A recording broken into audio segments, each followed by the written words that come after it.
Hi guys, it's Kirsty.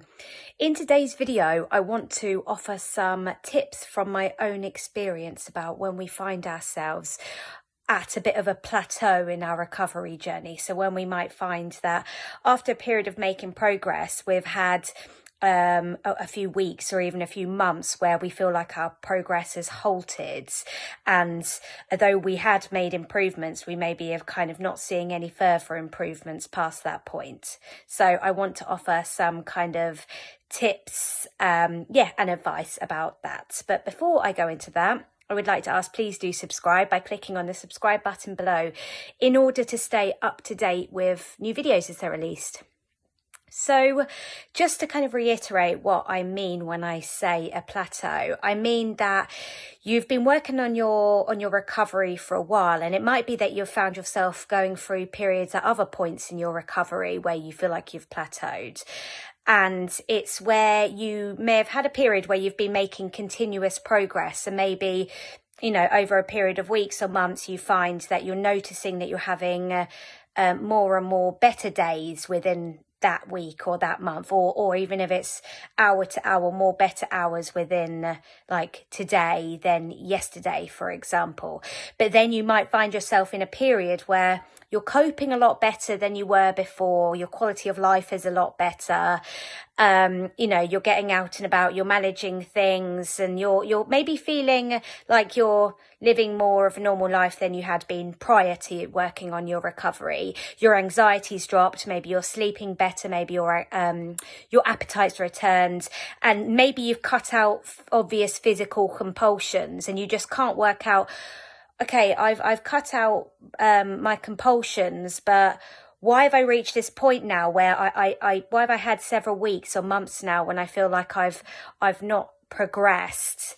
So I want to offer some reasons as to why this might be the case, and then offer some tips from my own experience to kind of start progressing again. So firstly, the first kind of piece of advice I want to offer is, if you think that you have reached a plateau, and you're very sure that you've cut out your compulsions, I would just reconsider whether or not you have actually cut out all compulsions, because it might be that you're doing things that are less obvious, that are still compulsions. Now, Sadie, in the last few months, has done a very good video about less obvious compulsions, or subtle compulsions, I think it's called. So if you think this could be you, or even if you're not quite sure, I recommend checking it out to see if maybe you're doing any of these compulsions. So I would urge you to just kind of have a think about, strongly, are you over controlling anything still? Are you logging things excessively, perhaps, in order, to stay in control? Are you logging, are you journaling too much, for example, or anything like that? Or is it that you're still subtly asking your partner or friends or family for reassurance? When you have doubts crop up in your mind, are you kind of feeling the need to vocalize them?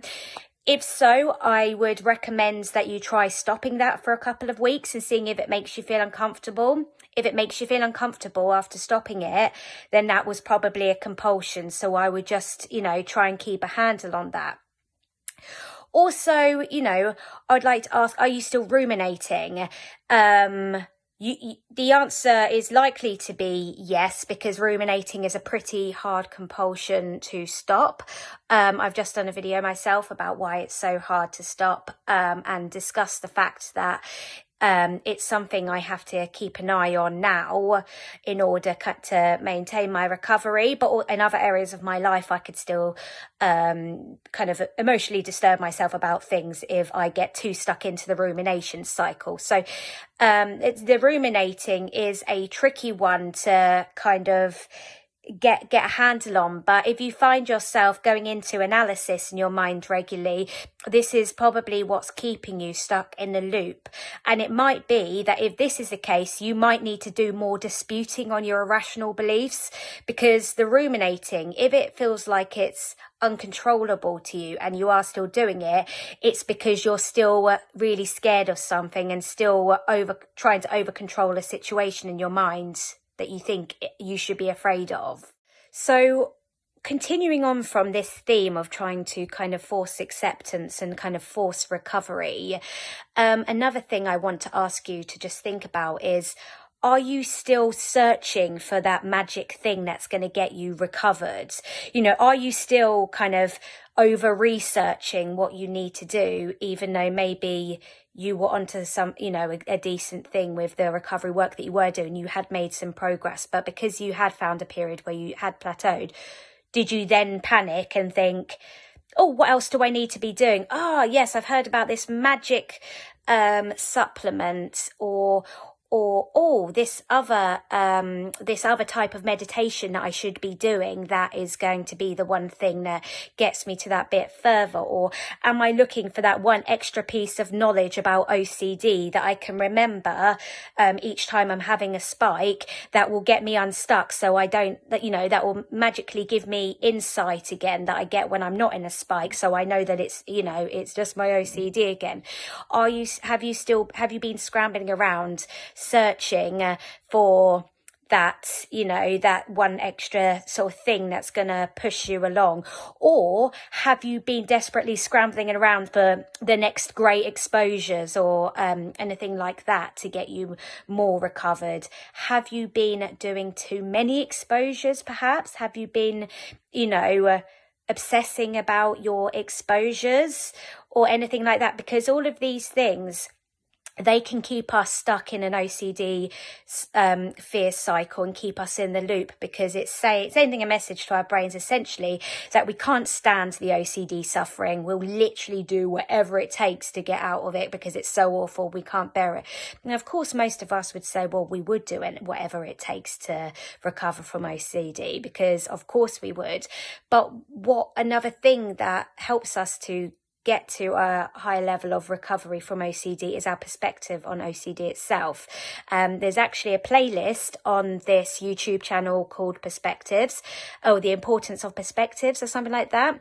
And I really recommend having a look at that, because our perspective over what's going on with us, with our OCD and our lives, is really, really relevant for how we're doing in our OCD recovery. In terms of thinking that it's really unfair, thinking that we don't deserve this, thinking that feeling sorry for ourselves or anything like that.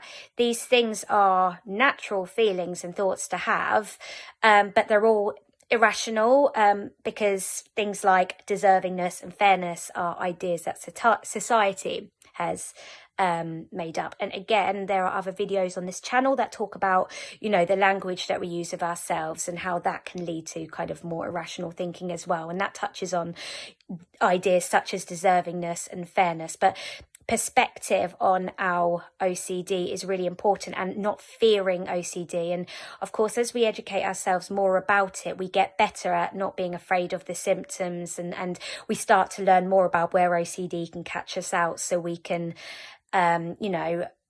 gradually stop ourselves being pulled down various other OCD rabbit holes.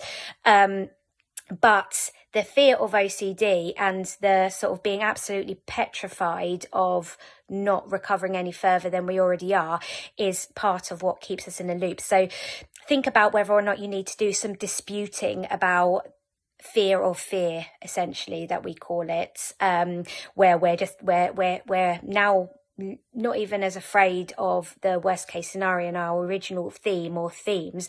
We're more afraid of the feeling of being afraid, the feeling of anxiety and fear.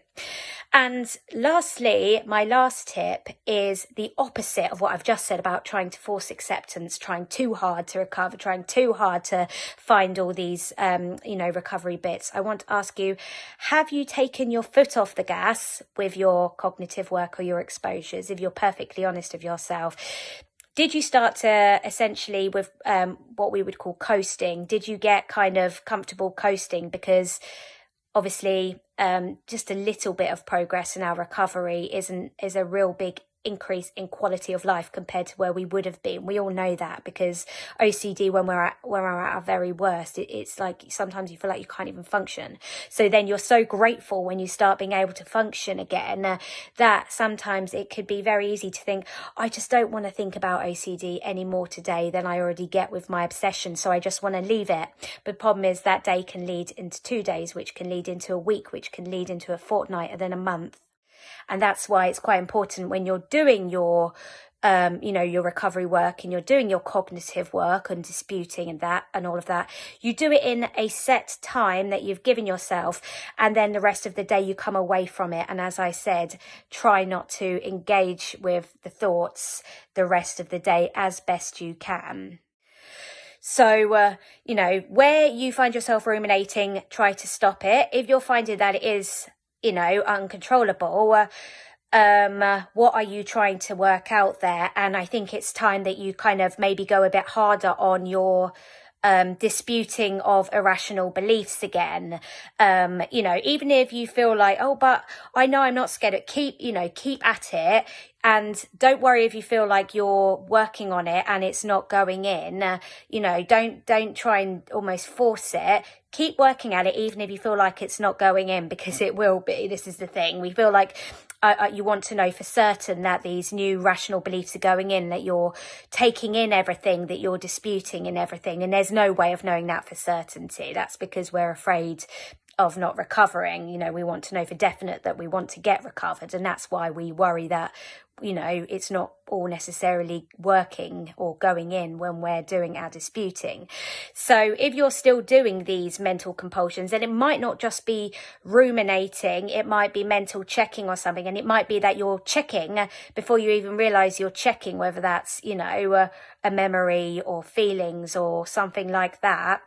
If you're still doing these things and it's feeling a little bit out of control for you, like I said, it's because you're still frightened of something. So this is where you need to, continue working on those fears.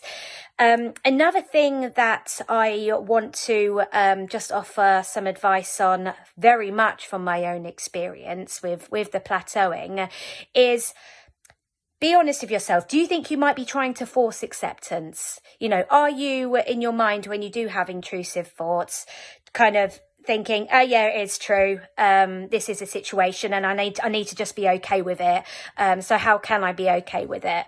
And so where this is happening, it's kind of trying to force acceptance, to kind of skip over feeling any feelings that we don't want to feel, that would make us uncomfortable. And of course, what this does is, if you're trying to force acceptance, it's not helpful for a couple of reasons. So firstly, it's kind of telling your brain that you're desperate to stop having these obsessions. So I'm desperate to accept, I'll just accept it. I'll just accept it. I'll do whatever I can to just get myself out of this not knowing, out of this uncertainty, out of this kind of limbo feeling, or out of this out of control feeling. You're telling your brain essentially that you're not accepting the sort of uncomfortable feelings of not knowing, firstly. And secondly, as I kind of just touched on there actually as well, is it's as simple as you're not accepting uncertainty.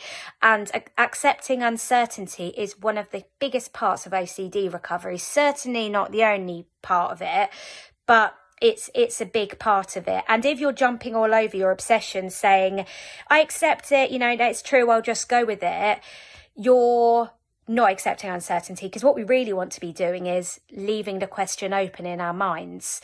And of course, we are better able to accept uncertainty and leave the question open in our minds if we can accept the worst case scenario. But by working on being able to accept the possibility of worst case scenario, that's not saying that it is true. That's saying that I accept the small chance that it might be true. So I'm going to live my life as if it's not true and that I have OCD. Yeah, it's basically if you're trying to force acceptance and you're trying to,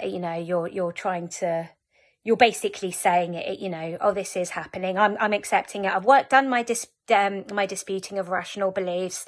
I'd rather this be true, and so I then not know, or whatever it might be. It's essentially trying to force acceptance. And also it might be, and we've mentioned this in videos before, in terms of reacting to thoughts.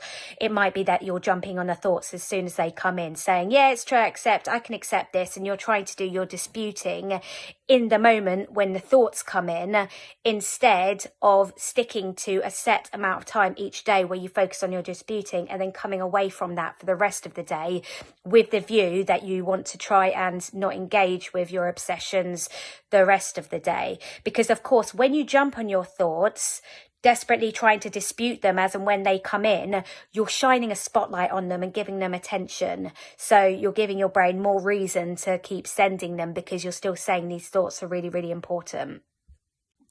So be very honest with yourself. Do you think perhaps you've taken the foot off the gas with your recovery?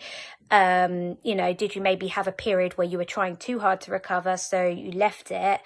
And then the idea of trying to dip back into sort of working on your recovery again, is it stressing you out a little bit? Or, so therefore, are you avoiding it? Are you avoiding reading about OCD for fear of extra triggers? Anything like that? Think about, whether or not you could be maybe doing a little bit more towards your recovery.